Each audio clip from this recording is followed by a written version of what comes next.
그러므로 너희는 이렇게 기도하라. 하늘에 계신 우리 아버지여, 이름이 거룩히 여김을 받으시오며 나라가 임하시오며 뜻이 하늘에서 이루어진 것 같이 땅에서도 이루어지이다. 오늘 우리에게 일용할 양식을 주시옵고 우리가 우리에게 죄진 자를 사하여 준 것 같이 우리 죄를 사하여 주시옵고 우리를 시험에 들게 하지 마시옵고 다만 악에서 구하시옵소서. 나라와 권세와 영광이 아버지께 영원히 있사옵나이다. 아멘. 할렐루야. 오늘도 우리 수요 예배에 나오신 모든 분들을 주의 이름으로 환영합니다. 오늘 주기도문 시리즈 계속해서 말씀을 전하도록 하고요. 특별히 오늘 제6 남선교회 우리가 주간 수요 예배로 드립니다. 우리 제6 남선교회 우리 교회 중직들도 많이 계시는데요. 정말 그 기도의 제목처럼 주님의 마음을 시원하게 해드리는 우리 제6 남선교회가 되기를 바랍니다. 참 그 인상 깊은 것은 청년의 심장으로 영육 강건하여 청년의 심장으로 하나님의 마음을 시원케 해드리는 남선교회 참 좋습니다. 유엔에서 그 청년의 나이를 새롭게 발표했습니다. 청년의 나이가 18세부터 65세입니다. 그러니까는 제6 남선교회가 청년이에요. 그러니까 우리 정말 청년 같은 심장이 아니라 청년의 심장으로 하나님의 마음을 시원케 해드리기를 바랍니다. 우리 청년부에서 다 우리 컨택해가지고 우리 제6 남선교회들 청년부 안에 다 소속이 되면 좋겠습니다. 하여튼 나이로 청년을 따지는 것이냐 그리스도의 심장을 가지고 있는가 그렇지 않은가. 그러니까 어떤 환경 가운데서도 흔들리지 아니하는 그런 믿음을 가지고 나아가는 우리 남선교회가 되기를 축원합니다. 오늘 주기도문 시리즈 특별히 오늘 말씀은 12절 말씀처럼 우리가 우리에게 죄 지은 자를 사하여 준 것 같이 우리 죄를 사하여 주시옵고 라고 하는 말씀입니다. 여기에서 죄라고 하는 것은 어떤 죄라고 하는 것은 보통 이제 원죄, 자범죄, 근본적인 죄, 자범죄 이렇게 따지잖아요. 그러니까 근본적인 죄는 원죄. 원죄는 뭐냐면은 하나님과 나 사이의 관계가 브로큰 돼 버린 겁니다. 깨져 버린 거예요. 그걸 이제 근원적인 죄, 원죄라고 얘기하죠. 그런데 여기에서 말씀하고 있는 죄라고 하는 것은 뭐냐면 그런 근원적인 죄가 아니라 자범죄, 거기서 파생된 그런 죄를 이야기하기도 합니다. 그러니까 내가 남에게 죄를 짓기도 했어요. 남이 나에게 죄를 짓기도 했어요. 그 죄를 에 대한 용서입니다. 그러니까 우리가 우리에게 죄 지은 자, 나에게 죄 지은 자를 용서해 준 것 같이 우리 죄를 하나님께서 사하여 주옵소서라고 하는 그런 제목입니다. 그런 말씀 제목으로 오늘 말씀을 전하도록 하겠습니다. 2013년도 9월 달에 중국에서 어떤 일이 있었냐면요. 그러니까 언론에서 보도한 것이 이게 나중에 전 세계로도 보도가 되어서 그 어떤 웃음거리가 되기도 했는데요. 그 중국 언론에서요 나온 건데 두 젊은 여성이 그러니까 차를 몰고 가는 거예요. 젊은 여성이 차를 운전하다가 이렇게 그 좁은 골목에서 두 대의 차량이 이렇게 마주친 겁니다. 근데 이제 길이 워낙 좁다 보니까는 한쪽으로 피해서 이렇게 지나가야 되는데 그게 안 되는 겁니다.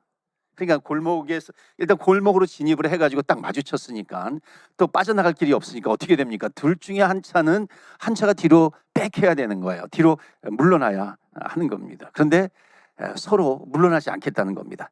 당신이 비켜라. 앞에 있는 차, 또 그 앞에다가 당신이 비켜라. 그래서 이 두 젊은 여성이 서로 티격태격 싸우게 된 거예요. 그러니까 한 명이 물러서면 되는데 물러서지 않아요. 두 명 다. 그래서 나중에 어떻게 했냐면은 그냥 열쇠를 꽂아준 채로 서로 집으로 돌아간 겁니다. 그러니까 차를 그러니까 열쇠를 빼고서 꽂아놓은 게 아니라 빼고서 그러니까는 차를 움직이지도 못하는 것이죠. 그래서 거기 차를 세워놓고 각자 집으로 돌아간 다음에 다음 날 또 나타난 거예요.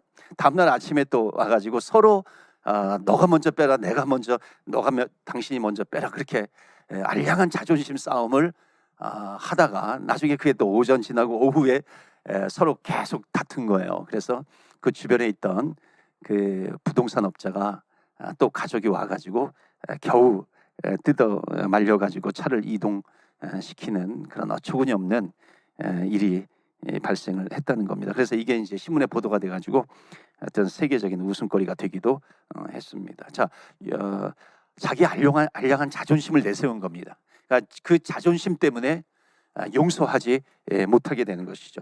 용서를 잃어버리게 됩니다. 이게 잠깐만 걸리는데요. 잠깐만. 지금 여기 원래 수요예배 때 있던 강대상이 지금 코멀레이크 미들스쿨로 갔기 때문에 임시 다른 걸로 지금 하고 있습니다. 예, 자 됐습니다. 예. 그러니까 자기의 자존심을 내세우니까는 그 용서할 기회를 잃어버리는 겁니다. 그러니까 자존심을 내세우면 용서하지 못하게 되는 겁니다. 그러니까는 알량한 자존심, 자기의 감정이죠. 감정의 노예가 되어버린 겁니다. 감정의 노예가 되니까는 용서하지 못하는 것입니다. 그러니까 서로 용서하지 못하니까는 둘 중에 둘 다 서로 이기려고 하는 것이잖아요. 그러니까 서로 이기려고 하는데 보니까 둘 다 패자가 되어버린 겁니다. 그러니까 용서하지 못하기 때문에 패자가 되는 겁니다. 그러니까 승리하기 위해서는 용서해야 된다는 것입니다. 근데 자기의 감정에 붙들리니까 자존심을 내세워요. 용서하지 못하는 것이죠. 그러니까 자존심에 붙들리는 것이 아니라 감정에 붙들리는 것이 아니라 하나님의 말씀에 붙들려야 용서할 수 있다는 겁니다. 자, 이런 중국 두 여성과 다르게요. 미국 조지아주에서요. 어떤 일이 있었냐면 크레이턴 카운티에서 조지아주에서 있었던 겁니다. 재판이 열렸어요. 켈빈 존슨이라고 하는 흑인 남자가 그 피고예요. 죄명이 뭐냐면 백인 여자를 성폭행 한 겁니다. 그 죄로 기소가 된 거예요. 그러니까 미국은 또 배심원 제도가 있잖아요. 배심원들이 다 백인이었어요. 그래서 서로 이제 배심원들이 이렇게 의논을 하더니 그 피고 흑인 남자였어요. 켈빈 존슨이 흑인 남자였는데 그 흑인 남자가 배심원이라고 저기 진범이라고 만장일치로 배심원들이 만장일치로 그 단정을 한 겁니다. 근데 그때 이제 흑인 여자 4명이 증인으로 찾아와 가지고 이 흑인 남자는 남자의 알리바이를 이렇게 제시를 하기도 했어요. 그런데 이제 배심원들이 그걸 무시해 버린 거죠. 그래서 진범이 되어 가지고 이 켈빈 존슨은 그 무기징역에 처해지게 됐습니다. 그가 이제 최후 진술을 이렇게 했어요. 나는 죄가 없습니다. 하나님이 내 증인이십니다. 이제부터 나는 감옥에서 내 억울함을 하나님이 벗겨주시도록 예수 그리스도의 이름으로 날마다 기도할 겁니다. 그리고 이제 그는 감옥에 간 겁니다. 그리고 그로부터 16년이 지났어요. 이게 1800년대에 있었던 일이에요. 그래서 1800년대가 아니라 1980년대. 그로부터 16년이 지난 1999년 6월 달에 이 켈빈 존슨이 재판정에 다시 서게 됐습니다. 그래서 그때 DNA 검사를 해가지고 이 켈빈 존슨이 진범이 아니라고 하는 것이 밝혀졌어요. 16년 만에 밝혀진 겁니다. 그러니까 판사는 그를 석방을 시켰죠. 석방될 때에 이 켈빈 존슨의 오른손에는 신약 성경이 들려져 있었습니다. 그러니까 신약 성경을 꼭 쥐고 있었던 것이고 감옥에서도 그 성경을 늘 지니고 있었던 겁니다. 기자들이 몰려가지고 막 질문을 퍼부은 겁니다. 당신이 16년간이나 감옥에서 억울한 옥살이를 한 거잖아요. 그러니까 억울한 옥살이를 했는데 이 배심원들이라든지 그런 뭐 판사라든지 배심원이라든지 뭐 보복하고 싶지 않습니까? 증오하지 않습니까? 뭐 미국의 사법제도에 대해서 뭐라고 한마디 해주세요. 그런 겁니다. 그때 이제 이 켈빈 존슨이 이렇게 얘기합니다. 아니요, 타오르는 분노와 증오를 내 마음에 담고 있으면 그것은 나를 죽이는 겁니다. 나에게 중요한 것은 내가 사는 겁니다. 내 가슴 속에 증오를 담고 있고 복수를 하고 싶은 마음을 가지고 있으면 남을 죽일 수 있어요. 그렇지만 남을 죽이는 동시에 나 자신도 죽는 겁니다. 나 자신을 죽이는 겁니다. 이렇게 대답을 한 겁니다. 그렇죠. 그러니까 증오라고 하는 것 서로가 죽는 길입니다. 존슨은 손에 꼭 쥐고 있는 신약 성경을 읽고 있었던 거예요. 형제를 향해서 노하는 자마다 살인하는 자다. 그러니까 말씀을 붙들고 있으니까 용서할 수 있는 것입니다. 그러니까 용서하니까 자기도 살게 되고 다른 사람도 사는 겁니다. 그것을 알고 있었던 것이죠. 그래서 이 젊은이는요, 이 16년간 어찌 보면 감옥살이하는 것, 증오의 세월을 보낸 거잖아요. 그런데 증오의 세월이 아니라 오히려 말씀을 통해서 하나님께서 그를 용서의 사람으로 변화시켜 주셨다는 것입니다. 그러니까 십자가상에서 예수님께서 몸소 그 용서의 용서를 실천하신 것처럼 이 청년도 켈빈 존슨도 용서를 실천을 한 겁니다. 사랑하는 성도 여러분, 아직까지도 혹시 내 안에 증오가 있습니까? 어떤 복수심에 불타 있습니까? 그것이 또 세월 속에서 어떤 근심이 되어버렸습니까? 여러분, 진심으로 예수님을 영접하십시오. 예수님을 영접하게 되면은 내가 감정에 이끌리는 것이 아니라 하나님의 말씀을 붙들고 그 말씀이 생명이기 때문에 그 말씀에 순종하게 됩니다. 진정으로 예수님을 영접한 사람의 모습입니다. 그렇기 때문에 용서하지 못해서 그도 죽이려고 하고 나도 죽는 그런 일들이 발생하지 않습니다. 오히려 나도 살고 그도 살아야 하는 것입니다. 마태복음 6장 12절 오늘 본문의 말씀에 우리가 우리에게 죄 지은 자를 사하여 준 것 같이 우리 죄를 사하여 주시옵고. 자, 이 말씀을 한번 잘 보시면요, 어찌 보면 기도에 좀 의문이 생기기도 합니다. 그러니까 하나님께서 우리가 다른 사람을 용서해 준다라고 하는 그런 조건을 걸고 내가 다른 사람을 용서해야 하나님께서 나를 용서해 주시는 것인가? 그런 조건을 걸고 지금 용서를 해 주시는 것인가? 내가 다른 사람을 용서해 주시는 만큼만 하나님은 나를 용서해 주시는가? 이렇게 이 본문을 해석할 수도 있습니다. 그런데 이 본문은 결론적으로는 이렇게 해석해야 되는 거예요. 핵심이 뭐냐면 모든 죄를 용서해 주신, 나를 용서해 주신 하나님의 은혜를 체험한 사람은 이렇게 되는 겁니다.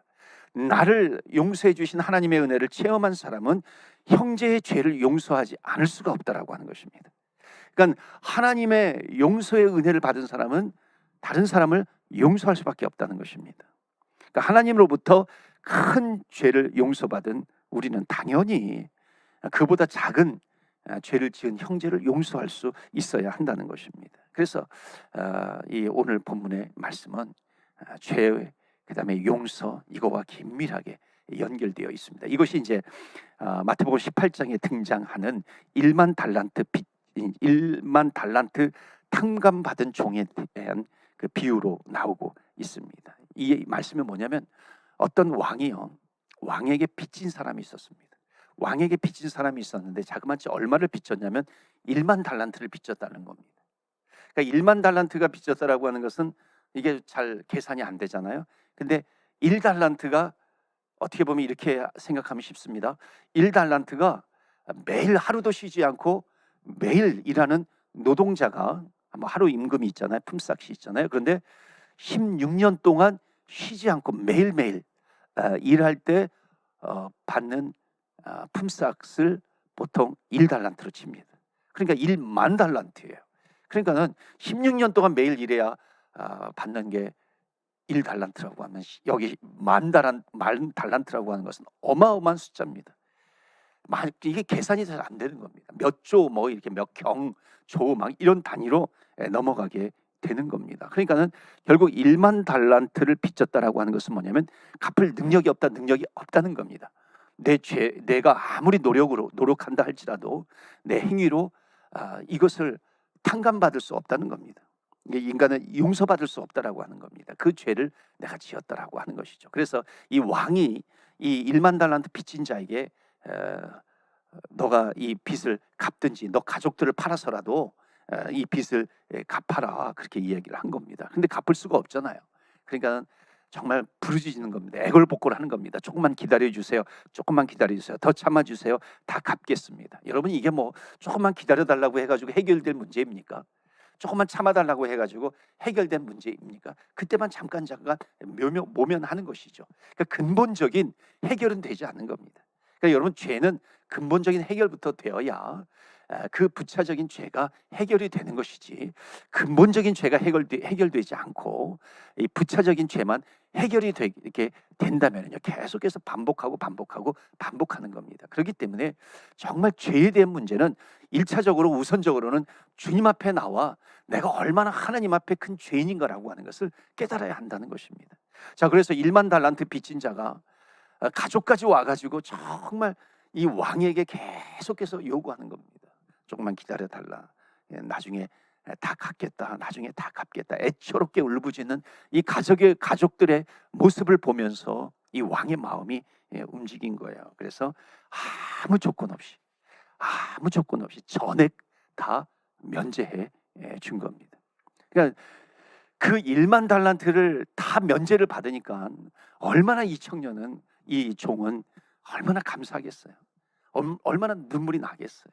그러니까 왕궁을 벗어날 때 진짜 폭풍 눈물을 흘리면서 이 왕궁을 벗어나는 것이죠. 자, 그런 은혜를 받은 이 1만 달란트 탕감받은 종이 집으로 돌아가는 중에 길거리에서 자기 친구를 만났는데 그 친구가 누구냐면 자기에게 100데나리온을 빚진 자를 만난 거예요. 그 친구가 100데나리온이라고 하는 것은요 정말 1만 달란트에 비하면은 정말 아무것도 아닙니다. 한 데나리온이 하루의 품삯이라고 한다면 100데나리온이라면은 100일 정도의 품삯입니다. 그러니까 그것과 1만 달란트는 비교가 되지 않는 거죠. 그런데 자기에게 그 100데나리온을 빚진 자를 길거리에서 만나니까 갑자기 1만 달란트 탕감받은 자가 막 우라가 치미는 겁니다. 화가 나는 겁니다. 그래가지고 자기한테 100데나리온을 갚지 않은 그 친구의 멱살을 붙잡으면서 당장 내 돈 내놓으라고, 나에게 빚진 것 갚으라고 그런 거예요. 근데 조금만 기다려 달라고. 그러니까 자기가 왕에게 대답한 거하고 똑같이 대답하는 겁니다. 조금만 기다려 달라고 그렇게 하는 겁니다. 애걸복걸하는 그 친구를 어떻게 했냐면 용서해주지 않고 감옥에다가 쳐넣어 버린 겁니다. 나중에 이 소식이 왕의 귀에 들어갔어요. 그래서 1만 달란트 빚진 자를 소환해 가지고 책망을 합니다. 너가 그렇게 많은 것을 탕감을 받았는데 어떻게 그 불쌍히 여김을 받았음에도 불구하고 너 친구에 대해서 그렇게 하느냐? 너 친구를 불쌍히 여기는 것이 마땅하지 않겠느냐? 그렇게 대답을 하면서 모든 거 다 취소해 버리고 이제 감옥에다 가두었다라고 하는 겁니다. 다 갚을 때까지 나오지 말라. 여러분, 그건 다 갚을 수가 없다는 겁니다. 그러니까 결국 이 친구는 지옥에 빠지게 된 겁니다. 그러니까 여기에서 왕은 하나님이에요. 1만 달란트 빚진 자가 바로 우리라고 하는 겁니다. 그러니까 우리가 하나님 앞에 그렇게 빚을 졌는데, 이 죄라고 하는 것은 빚을 졌다라고 하는 의미가 거기에 포함이 되어 있거든요. 이렇게 빚을 졌는데 하나님으로부터 용서함을 받았고 탕감을 받았음에도 불구하고 나에게 잘못한 100데나리온, 불과 100데나리온 잘못을 한 그 친구를 용서할 수 없다라고 하는 것은 내가 하나님으로부터 얼마나 큰 은혜를 받았는가라고 하는 것을 모른다라고 하는 겁니다. 모르는 정도가 아니라 그것을 부인해 버리는 겁니다. 그러니까 내가 나에게 잘못한 사람을 용서하지 못하는 것은 하나님께서 나에게 그 엄청나게 용서해 주셨다라고 하는 그런 부분들을 내가 이게 거절해 버리는 겁니다. 결국 하나님을 거절하게 되는 겁니다. 그래서 용서는요, 오늘 첫 번째로 우리에게 주신 메시지가 있습니다. 그것은 뭐냐면 용서는 결국 살려주는 겁니다. 그러니까 하나님이 우리를 용서해 주셨다라고 하는 것은 하나님께서 우리를 살려주시는 것입니다. 뿐만 아니라 용서라고 하는 것은 인간과 인간 사이에서 자기를 살리는 길입니다. 그렇기 때문에 용서는 살리는 힘이 있다는 것을 믿으시길 바랍니다. 프리드 러스킨 박사가 이런 얘기를 했어요. 그 책에서요, 용서, 나를 위한 용서요, 그 아름다운 용서의 기술, 거기에서 용서의 정의를 이렇게 내립니다. 고통스러운 일이 일어났었다는 사실을 부정하거나 망각하는 게 용서가 아니다. 그러니까 용서란 이미 일어난 나쁜 일이 비록 나의 과거를 망가뜨렸을지언정, 과거에 누가 나에게 잘못을 했어요. 과거에 그것 때문에 뭔가 나쁜 일이 일어나게 되었어요. 뭔가 망가진 것이 있어요. 자, 그렇게 될지언정 오늘과 미래는 결코 파괴할 수 없다라고 하는 힘찬 자기 선언이 바로 용서다인 거예요. 그러니까 용서라고 하는 것은 내가 그 사람을 용서해 준다라고 생각을 하는데, 가장 큰 혜택을 받은 사람을 그 대상자라고 이야기를 하는데, 그것이 아니라 용서는 내 미래를 위한, 오늘과 미래를 위한 또 힘찬 선언이다. 자기 선언이다라고 하는 겁니다. 내 오늘은 망가질 수가 없어. 미래는 망가질 수가 없어. 그것에 대한 선언이 용서다라고 하는 겁니다. 그래서 참 적절한 표현이죠.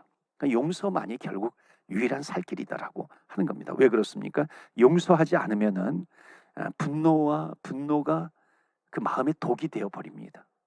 그러니까 분노가 자기의 마음에 독이 되어 버리니까는 결국 생명이 단축이 되는 겁니다. 그러니까 용서해야 이 속박에서 자유로워지는 것입니다. 그 미국으로 이민 온 한 랍비가 이런 고백을 했다고 해요. 미국에 오기 전에 히틀러를 내가 용서해야 했습니다. 미국에 이민 오기 전에 히틀러를 용서해야 했다. 그러니까 새 나라에 이민 오는데 히틀러를 품고 오고 싶지 않았다라고 하는 겁니다. 그러니까 용서를 통해서 치유받은 최초의 유일한 사람은 누구냐면 용서하는 자입니다. 그러니까 진실한 용서는 포로에서 자유를 줍니다. 그러니까 진실한 용서는 포로에서 자유를 주었다 그러잖아요. 그러니까 자유함을 얻은 포로에서 자유함을 얻은 사람이 누구예요? 용서한 자이죠. 그러니까 용서하지 못하면은 내가 포로라고 하는 겁니다. 내 감정에서 감정의 포로로 살아가게 되는 겁니다. 그렇기 때문에 용서라고 하는 것은 이 죄의 악순환을 또 끊는 길이다라고 하는 겁니다. 그래서 용서하지 못하면 나는 늘 무거운 짐을 지고 있는 것입니다. 여러분, 무거운 짐을 지면서 어떤 구속의 속박에 그런 무거운 짐을 지면서 내가 살아가야 되겠습니까? 그럼 그 사람의 미래는 어떻습니까? 그러나 내가 자유함에 어떤 속박에서 내가 벗어나요. 어떤 날개가 달린 것처럼 헐헐 날아요. 그런 사람이 오늘과 미래를 더 힘차게 살아갈 수 있겠습니까? 그러니까 용서하면 나를 누르고 있는 그 무거운 짐을 내려놓게 되는 것입니다. 내 영혼이 자유함을 얻게 되는 것입니다. 그렇기 때문에 사랑하는 성도 여러분, 내가 아직까지도 내가 용서하지 못하고 있는 사람이 있다면 오늘 말씀을 붙들고 주님 앞에 기도하십시오. 이 주기도문은 예수님께서 우리에게 가르쳐 주신 기도문입니다. 그렇기 때문에 내가 다른 기도 몰라도 이 주기도문을 끝까지 붙들고 있으면요, 여기에 기도의 아주 핵심 포인트들이 다 담겨져 있습니다. 우리는 이 말씀을 붙들고 기도하면 되는 것이고, 기도할 때 하나님께서 내 마음을 터치해 주셔요. 내 마음을 터치해 주신다라고 하는 것은 뭐냐면 나를 위로해 주시고 내가 그것을 말씀을 순종할 수 있는 힘을 하나님께서 나에게 주신다고 하는 것입니다. 여러분, 용서하지 못하면요 큰 문제가 생깁니다. 오늘 두 번째 우리에게 주시는 메시지예요. 용서하지 못할 때 더 큰 문제가 생겨요. 용서하지 못하면 결국 뭐예요? 100데나리온, 내 친구 100데나리온을 빚진 자를 용서하지 못하니까는 결국 1만 달란트를 용서해 주셨는 그것이 다시 원상복귀가 된 거예요. 그러니까는 왕과 이 종이 좋은 관계였는데 1만 달란트 탕감 받았을 때는 너무나도 좋은 관계였어요. 그런데 결국 다시 탕감받지 못하는 자리로 갔다라고 하는 것은 뭐냐면 그 관계가 멀어졌다라고 하는 것입니다. 그런 것처럼 우리가 용서하지 못하면 하나님과 나 사이의 관계가 멀어지는 것입니다. 여러분, 하나님과 나 사이의 관계가 멀어졌다라고 하는 것이 무슨 뜻이냐면 이거예요. 하나님과 나 사이의 관계가 멀어졌으면 이게 관념적입니다. 잘 안 오죠. 그러니까 하나님께서 나에게 베풀어 주시는 은혜의 통로가 막혀버린 겁니다. 그러니까 1만 달란트를 용서의 빚 탕감을 해주셨다라고 하는 것은 하나님께서 나에게 베풀어 주신 블레싱이 너무나도 큰 거잖아요. 그레이스, 은혜가 있는 거예요. 그런데 용서하지 못하면은 결국에는 그 하나님께서 주시는 그 블레싱을 막아버리는 것입니다. 통로가 막혀버리는 거예요. 그러니까 그 은혜의 통로가 막혀버리면 또 연이어서 어떤 것이 막히는 줄 아십니까? 기도의 통로가 막혀버리는 겁니다. 그러니까 기도가 되지 않으면 결국 또 하나님과 나 사이에 릴레이션십이 되지 않아요. 계속 악순환이 되어버리는 겁니다. 용서하지 못하니까 하나님과 나 사이의 관계가 망가져 버렸어요. 하나님과 나 사이의 관계가 망가져 버리니까 은혜의 통로도 없어져 버려요. 축복의 통로가 없어져 버려요. 그러니까 기도의 통로도 막혀 버려요. 그러니까 점점 하나님과 나 사이의 관계는 멀어지게 되는 것이고 멀어지게 되는 것입니다.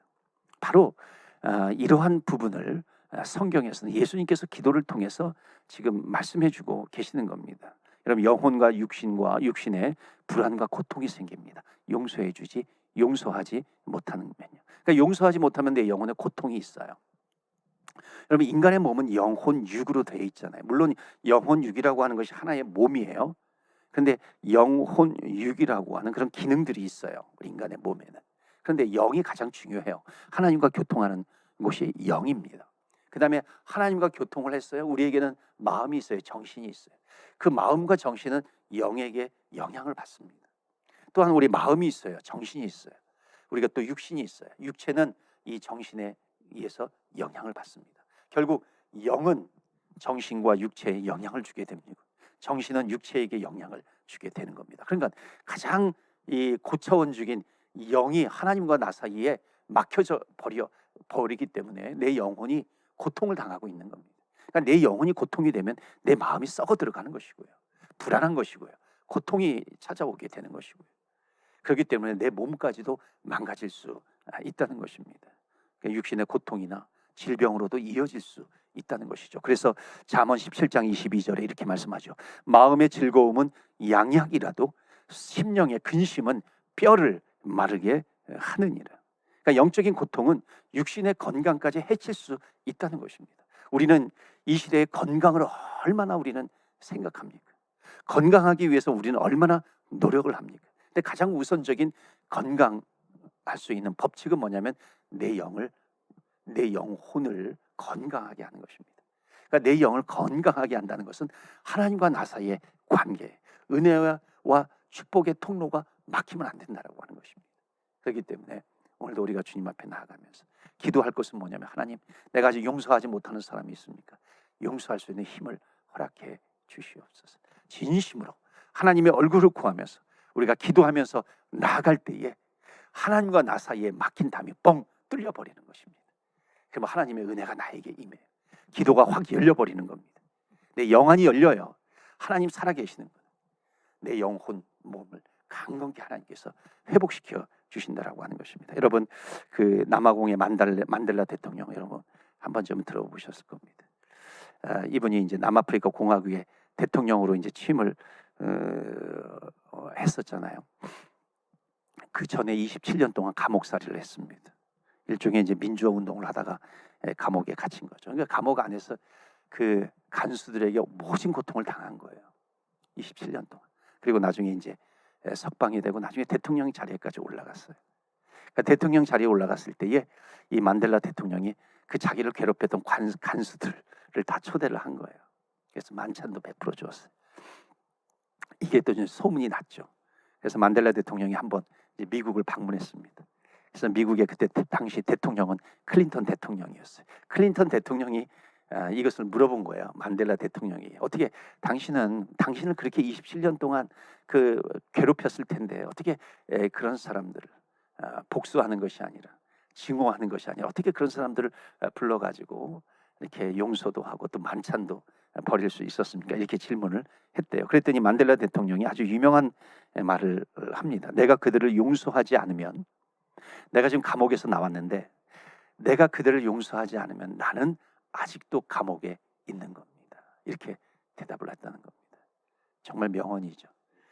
나는 감옥에서 나왔는데 실제적인 감옥은 뭐냐면 내가 용서하지 못할 때 내가 감옥에 갇혀 있게 된다는 것입니다. 여러분, 정말로 이런 감옥 속에 살아가는 사람들이 의외로 많다는 겁니다. 왜요? 용서하지 못하기 때문에 그렇습니다. 그러니까 용서는 진정한 내 어떤 구속의 속박에서 벗어나는 것입니다. 감옥에서 벗어나는 것이 뭐예요? 용서하는 것입니다. 그래서 오늘은 다른 것 구하기 전에 하나님, 정말 용서할 수 있는 힘을 하나님 허락해 주옵소서. 용서하지 못하면요, 계속 해를 거듭할수록 내 영은 삐쩍삐쩍 말라가게 됩니다.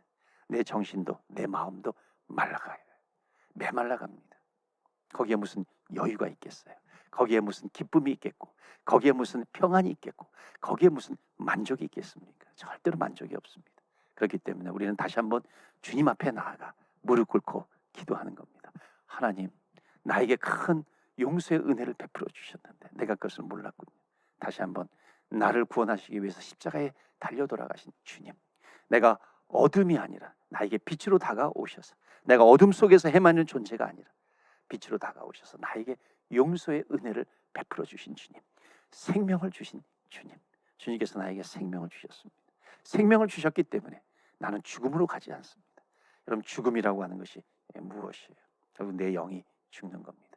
하나님의 구원의 은혜가 없으면 내 영은 죽게 되는 것입니다. 그렇기 때문에 사랑하는 성도 여러분, 용서하십시오. 용서하고 자유롭게 살아가시기를 바랍니다. 또 한편 여기 말씀해 보면 우리의 죄를 사해달라는 것입니다. 그러니까 우리가 우리에게 죄 지은 자를 사해 준 것 같이, 우리 죄, 계속 반복되는 단어가 뭐예요? 우리예요. 우리. 나만이 아니라 우리라고 하는 건 공동체를 이야기합니다. 그러니까 이 공동체가 죄를 짓지 않게 해달라고 하는 것입니다. 우리 공동체가 죄 때문에 용서하지 못하고 그 죄 때문에 계속 또 이 죄가 확산이 되고 죄가 영향력을 끼쳐서 우리 공동체가 죄에 빠지게 되는 것, 이것은 조심해야 한다는 것입니다. 왜냐하면 죄는 파급력이 있어요.